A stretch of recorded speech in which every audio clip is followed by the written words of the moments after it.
হরে কৃষ্ণ বন্ধুরা, তো বৈষ্ণবের কৃপা লাভ করতে গেলে বৈষ্ণবের সান্নিধ্যে যেতে হয়, তাকে বেশি করে দর্শন করতে হয়, তার মহিমা কীর্তন করতে হয়।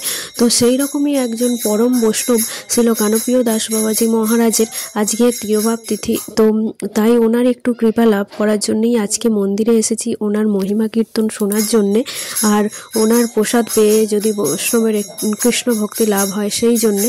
আর এখানে এখন আমরা দর্শন করে প্রভুপাদের মন্দিরে এসেছি। প্রভুপাদের কেউ অনেকদিন দর্শন করা হয়নি, তো এখানে প্রভুপাদ দর্শন করছি। আর ওনার যে বাবাজি মহারাজের যিনি যেখানে বসে থাকতেন, বসে বসে ভজন করতেন, তো সেই রুমটাতে, সেই ঘরে আপনাদেরকে নিয়ে যাব দর্শন করাতে। তো এখানে যে এই ফুলগুলো দেখছেন কি সুন্দর ফুটেছে, তো ওনার ঘরের সামনেই, ভক্তি বিজয় ভবনের সামনেই এই ফুলগুলো খুব সুন্দর করে ফুটেছে।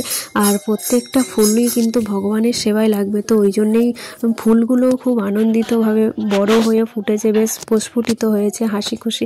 আর এই দেখুন, বলতে বলতেই চলে এসেছি হচ্ছে ছিল কানপ্রিয় দাস বাবাজি মহারাজ এখানে বসে ভজন করতেন। এই জায়গাটাতেই বসে অনেকবার আমরা দেখেছি, এখানে বসে থাকতেন। তারপরে যতজন ভক্তরা আসতো সবাই ওনাকে দর্শন করতে আসতো, তো উনি এখানে বসে বসেই তাদের সাথে গল্প করতেন।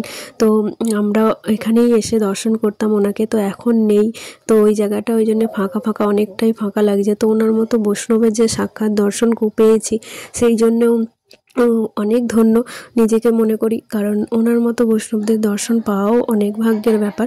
আর এইখানে এই যে আপনারা ভাবছেন এতগুলো লোক এখানে কেন জড়ো হয়েছে, তো এইখানে এই যে শ্যামকুণ্ড আছে, এই শ্যামকুণ্ডেতে বড় বড় মাছ আছে। তো সব যাত্রীগণ যারা সব দর্শন করতে আসছে, তারা এই শ্যামকুণ্ডের মাছেদের খাবার খেতে দিচ্ছে। আর খাবারগুলো এখানে কিনতে পাওয়া যাচ্ছে, বিস্কুট, তো ওইগুলো খেতে দিচ্ছে। তো ওই জন্যই সব যাত্রীগণ এখানটা জড়ো হয়ে মাছগুলোকে খেতে দিচ্ছে।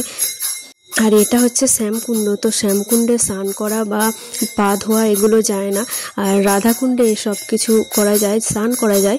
তো এখানে আমরা ওই জন্য শ্যামকুণ্ডে অনেকক্ষণ বসেছিলাম, বসে তারপরে এদিকে যখন পাঠ শুরু হয়ে গেল তখন আবার মন্দিরে চলে এসেছি। আর এইখানে এই দেখুন গুরু মহারাজ এখন পাঠ করছেন। তো সকল মহারাজগণ যারা ছিলেন সবাই পাঠ করলেন, একে একে বাবাজি মহারাজের কথা বললেন, তো ওনার মহিমা কীর্তন করলেন। এখন আমার গুরু মহারাজ ওনার কথা বলছেন, মহিমা কীর্তন করছেন। চলুন একটুখানি শুনে নিয়ে যাক।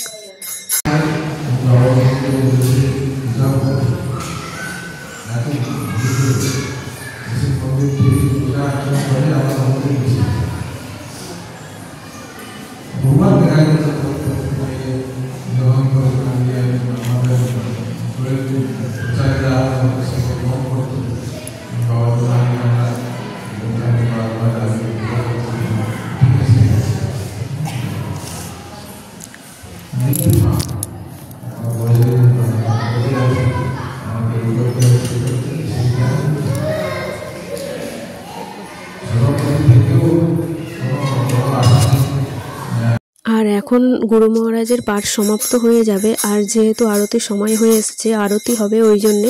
আর চলুন এখন ভগবানের আরতিটা দর্শন করে নিই।